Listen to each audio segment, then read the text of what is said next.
नमस्कार, मैं अनिल शर्मा आपका एक बार फिर से स्वागत करता हूं अपने YouTube channel commerce by Pathak sir में।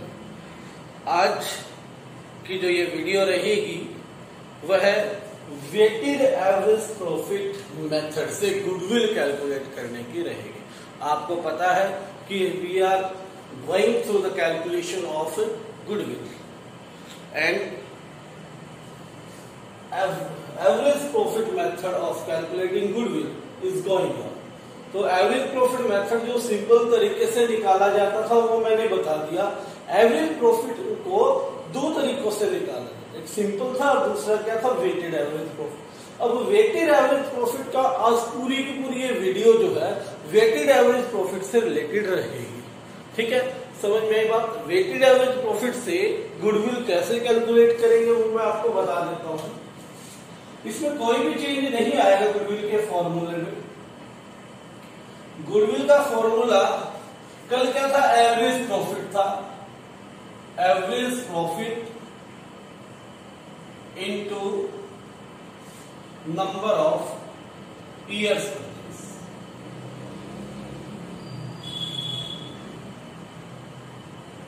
अब सिर्फ इसमें एक वर्ड और जोड़ देना है, क्या, वेटेड एवरेज। ठीक है, अगर आपको क्वेश्चन में वेटेड एवरेज प्रॉफिट से कैलकुलेट करने को दिया है तो उसके अकॉर्डिंग कैसे कैलकुलेट करें। ठीक है बात। तो इसका फॉर्मूला है वेटेड एवरेज प्रॉफिट का, WAP का। ठीक है, weighted average profit, weighted average profit short में WAP। फॉर्मूला क्या है, total of products, total of product divide by total of weights, total of weights. आइए इसको समझते हैं कैसे करेंगे। इलस्ट्रेशन नंबर 7 है हमारे पास, जो कि इसी से रिलेटेड है, इसी के बेस्ड पर। रजिस्ट्रेशन नंबर 7 में उसने आपको कहा कि the profit of the last 5 years, पिछले 5 सालों के प्रॉफिट्स दे रखे हैं। 2011 का प्रॉफिट था 43,000, 2012 का प्रॉफिट था 50,000, 2013 का प्रॉफिट था 52,000, 2014 का प्रॉफिट था 65,000 और 2015 का प्रॉफिट था 85,000। ठीक है, ये प्रॉफिट्स। अब होता क्या है, कई बार तो वो आपको क्वेश्चन में बता देता है वेट्स कैसे लेने। अगर नहीं भी बताया गया है तो कैसे लोगे, जो सबसे पहले का वर्ष है। ठीक है, 2015 सबसे लेटेस्ट है, सबसे पहले का कौन सा है, 2011, उसे एक माने और उसके बाद बढ़ते चले जाए। ठीक है, 1 2 3 4 5 क्लियर होगी।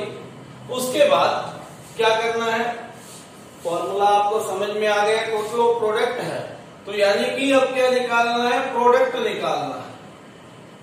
प्रोडक्ट कैसे निकलेगा, प्रॉफिट इनटू वेट। प्रॉफिट का किसके साथ मल्टीप्लाई करेंगे, वेट के साथ मल्टीप्लाई करेंगे, तो क्या आ जाएगा, आपका प्रोडक्ट आ जाएगा। ठीक है बात। तो आपका क्या आ जाएगा, प्रोडक्ट आ जाएगा। अब क्या करना है, मल्टीप्लाई करना है। क्या हो जाएगा, 43,000 into 1, 43,000, 50,000 into 2, 1 lakh, 52,000 into 3, 156, 65 into 4, 6 के 24, 240 हो गया और 5 के 20, 2,60,000 हो गया, 260 और 85,000 गुना 5, 5 8 40, 4 लाख और 5 5 25, 4,25,000 रुपए क्या आ गया आपका, ये आ गया। अब फॉर्मूला क्या कहता है कि टोटल ऑफ प्रोडक्ट, इसका टोटल। ठीक है, इसका क्या करना है, टोटल करना, तो इसका टोटल फाइंड आउट कर लेते हैं। क्या आ जाएगा 984, 5 6 11 और 4 15, 11 3 14, 1 5 और 5 10 और 6 16 और 2 18। ठीक है, 2 3 2 5 और 4 984 क्या आ गया, टोटल आ गया। नीचे क्या है, टोटल ऑफ वेट्स, 1 2 3 3 6 4 10 और 5 15। ठीक है, सिंपल फॉर्मूला आपके पास है 9,84,000 divide by total of weights 15, 15 6 90, 8 84 आ गया, 15 5 75, फिर 9 बच गया, 15 6 90, कितना आ गया 65,600 आपका वेटेड एवरेज प्रॉफिट निकला। और नंबर ऑफ इयर्स परचेज कितना निकलेगा, उसके लिए आपको देखना पड़ेगा क्वेश्चन में क्या दिया है, on 2 years purchase of average profit. तो 2 से मल्टीप्लाई कर देते हैं, फॉर्मूला है ना, produce is equal to weighted average profit into number of years purchase. क्या आ जाएगा 2000 26 2 12 1। उसके बाद 65 2 130 और 1 31, कितना आ जाएगा 1,31,200 रुपए क्या आ गया आपका, ये आंसर आ गया। ठीक है, बड़ा सिंपल है। प्रॉफिट्स वेट्स आपको क्वेश्चन में दिए हैं, अगर नहीं दिए तो जो क्लियर 1 है उसका 1 लेना है, फिर बढ़ते चले जाना है। प्रोडक्ट करना है दोनों का, प्रोडक्ट्स का total of product divide by total of weights, और जो आ जाएगा वो आ जाएगा वेटेड एवरेज प्रॉफिट, उसको यहां पर पुट करो और multiplied by number of years purchase, कितना आ जाएगा 131,200। ठीक है, उसके बाद नेक्स्ट इलस्ट्रेशन नंबर रहेगा आपका 8। इसमें प्रॉफिट्स में सेम जिस तरह से हमने कल आपको सिखाया था एडजस्टमेंट्स करने की आवश्यकता है, यहां वेटेड एवरेज प्रॉफिट में भी क्या करेंगे, एडजस्टमेंट्स करेंगे, जैसा कि अगला क्वेश्चन में दिया गया है इलस्ट्रेशन नंबर 8। क्या कहा, देखिए, it was agreed to calculate value of goodwill of the firm at 3 years purchase. Number of years purchase आपको दे रखा है, नंबर ऑफ इयर्स परचेज दिया आपको 3 इयर्स। उसके बाद weighted average profit of the past 4 years, पिछले 4 साल के वेटेड एवरेज प्रॉफिट का 2012 को वेट देना है, 1 13 को देना है, 2 14 को देना है, 3 15 को 4, इसने खुद बता दिया आपको। तो आइए करते हैं। कल भी कहा था ऐसे फॉर्मेट में करने से आपको थोड़ा सा अच्छा लगेगा और इजी भी रहेगा। ठीक है, कौन कौन से साल दिए आपको, 31 मार्च 2012 को जो साल खत्म हुआ, 31 मार्च 2013 को जो खत्म हुआ, 31 मार्च 2014 को जो खत्म हुआ, और इन द एंड 31 मार्च 2015 को जो खत्म हुआ। ठीक है, उसके बाद क्या कहा, 2011 का जो प्रॉफिट था, 12 का जो प्रॉफिट था वो था 20,200, 20,200। 2013 का जो प्रॉफिट दिया वो दिया उसने 24,800, 24,800। 2014 का जो प्रॉफिट दिया है वो है 20,000, और 2015 का जो प्रॉफिट दिया है वो है 30,000। अभी एडजस्टमेंट्स क्या क्या है, ये तो उसने प्रॉफिट्स दे दिए, यहां पर लिख सकते हैं पार्टिकुलर्स। प्रॉफिट्स उसने आपको दे दिए। अभी क्या एडजस्टमेंट दी? एडजस्टमेंट नंबर 1, पहली एडजस्टमेंट में उसने कहा कि 1 दिसंबर 2013, पहली बात 1 दिसंबर 2013 कौन से साल में आता है? बहुत सारे बच्चे यहां मेंशन करेंगे क्योंकि 31 मार्च 2013 को ये खत्म हो चुका है। अब दिसंबर तो किस में आएगा? इसमें आएगा। दिसंबर किस में होगी? 2014 में। ध्यान रखना इस बात का, कल वाली वीडियो में भी मैंने ये बताया। ठीक है, 1 दिसंबर 2013 इसमें आएगा क्योंकि कब से शुरू हुआ था? 1 अप्रैल 2013 से और 31 मार्च 2014 तक का था ये सेशन, है ना? तो इसलिए 1 दिसंबर 2013 किसमें है? इसी सेशन में आपका है। हुआ क्या उस दिन? एक मेजर रिपेयर की गई, ठीक है, एक बड़ी रिपेयर की गई प्लांट एंड मशीनरी की, जिस पर 6000 खर्चा आया।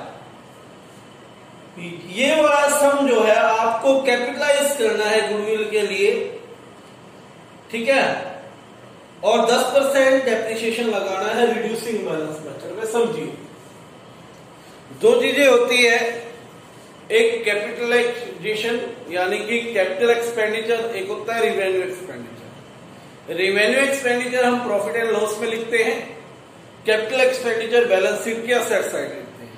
रिपेयर को हमेशा हम रिवेन्यू एक्सपेंडिचर मानते हैं और प्रॉफिट एंड लॉस की डेबिट साइड लिखते हैं। उसने ठीक किया, लेकिन यहां पर क्वेश्चन वाला क्या कह रहा है? क्वेश्चन वाला ये कह रहा है आपको कि इस रिपेयर को, क्योंकि बहुत बड़ी थी, आप कैपिटलाइज माने।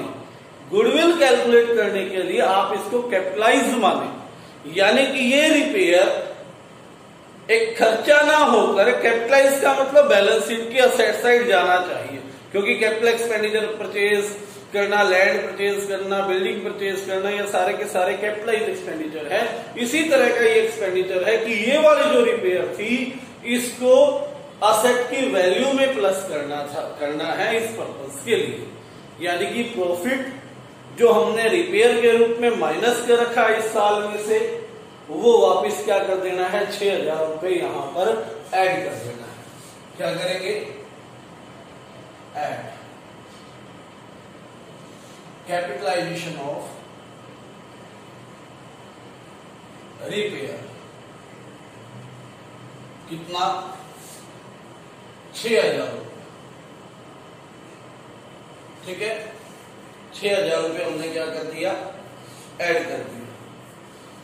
फिर कहता है कि इसको ऐड करने के बाद, ये तो आपने ठीक किया, ऐड किया, ये कैपिटलाइज बन गया, यानी कि आपके असेट का पार्ट बन गया। अब जब ये असेट बन गई तो इस पे भी डेप्रिसिएशन लगना चाहिए, क्योंकि टोटल असेट पे क्या लगाते हैं? हम डेप्रिसिएशन लगाते हैं। तो इस 6000 पर भी क्या लगना चाहिए? डेप्रिसिएशन। जब इसको असेट बना दिया तो अब इस पे डेप्रिसिएशन लगेगा।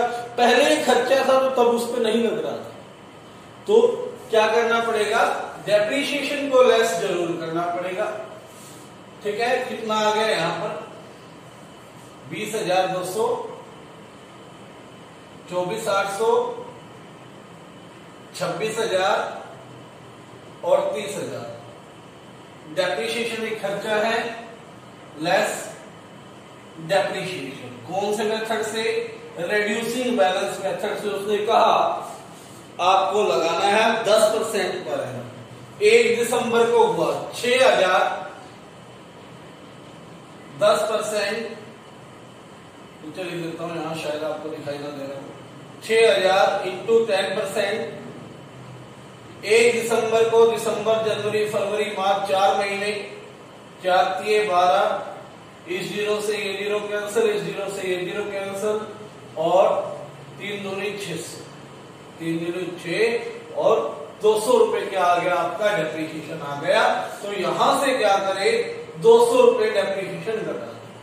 अब 6000 में से 200 घटा दिया, कितना बच गया? 5800 बच गया, ठीक है। अगर ओरिजिनल कॉस्ट होता तो 6000 पर लगाते, लेकिन यहां उसने कहा रिड्यूसिंग बैलेंस मेथड पे लगाना है। जो ये वैल्यू घट गई डेप्रिसिएशन की, उस वैल्यू पर 10% लगाओ, 580 रुपए डेप्रिसिएशन अगले साल, क्योंकि अब तो ये असेट बन गई ना, असेट में ऐड हो जाएगा इस साल भी और अगले साल भी।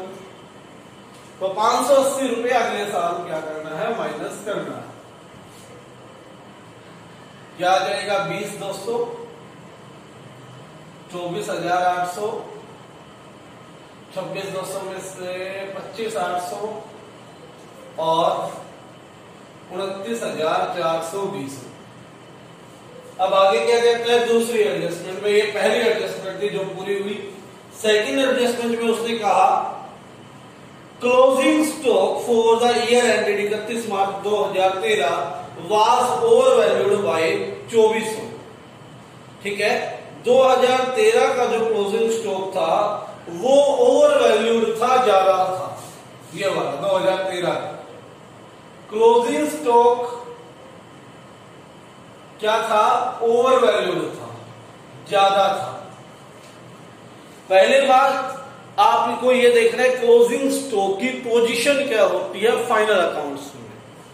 फाइनल अकाउंट्स में क्लोजिंग स्टॉक ट्रेडिंग अकाउंट की क्रेडिट साइड होता है, यानी कि अगर ये 2400 रुपए ज्यादा है 2013 में, तो वहां से ग्रोस प्रॉफिट भी ज्यादा रहेगा, और ग्रोस प्रॉफिट एंड लॉस में आता है, तो प्रॉफिट एंड लॉस में जो नेट प्रॉफिट आएगा वो भी ज्यादा रहेगा।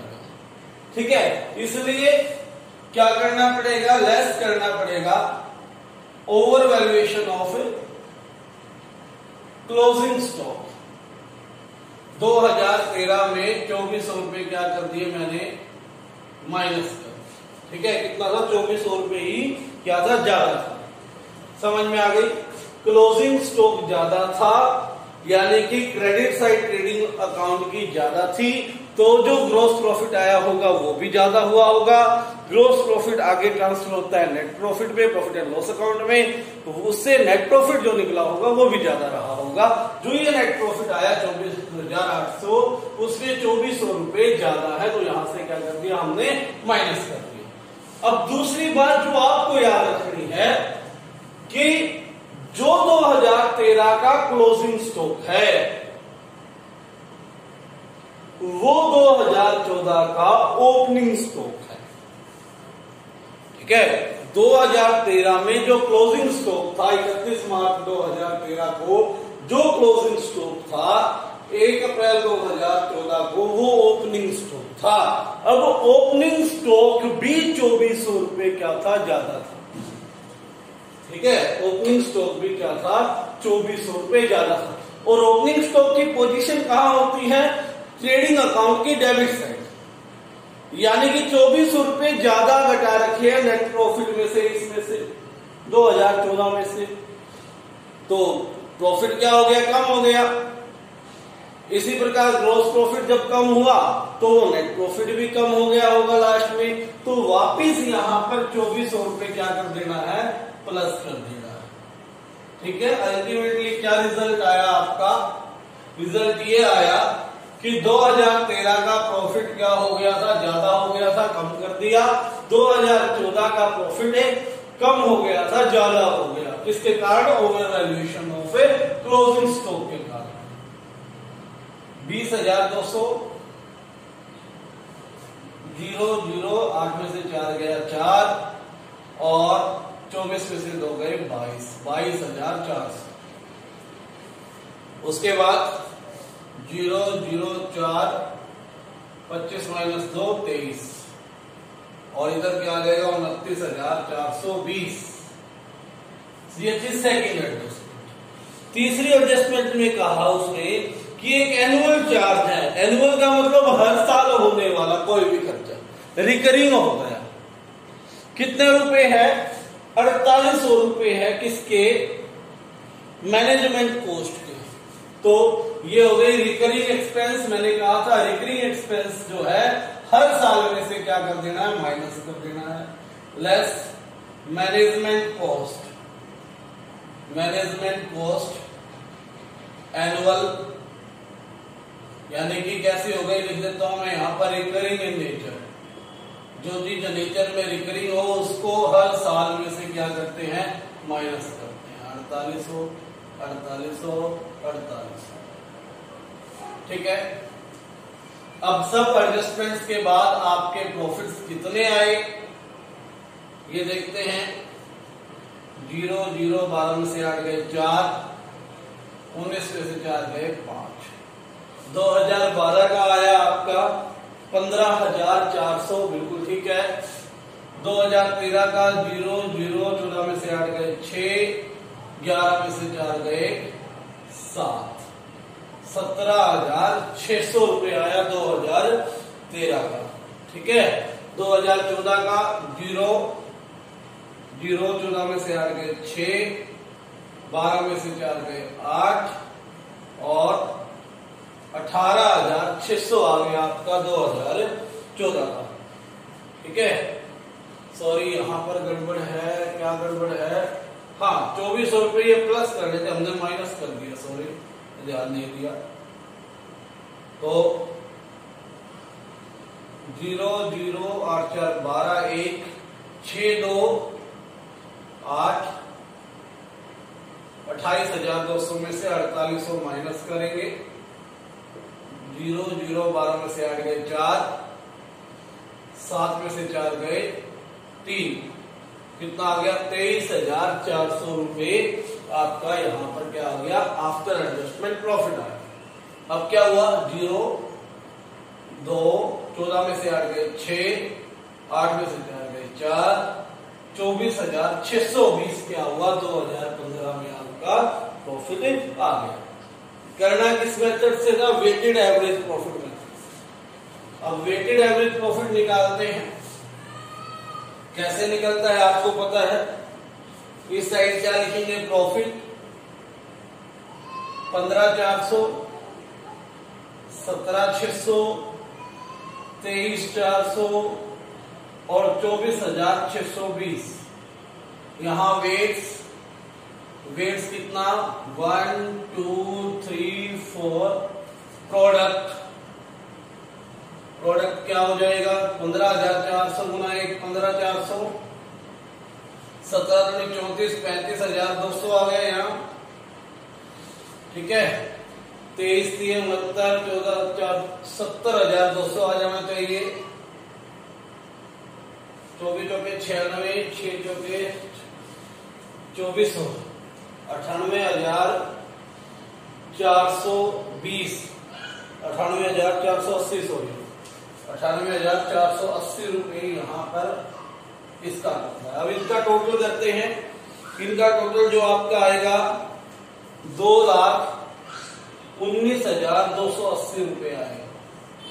इसका टोटल करते हैं 4 3 7 2 9 और 1 10, 2,19,280 divide by weights, total of weights कितना है 10, तो 21,928 रुपए क्या आ गया आपका वेटेड एवरेज प्रॉफिट आ गया।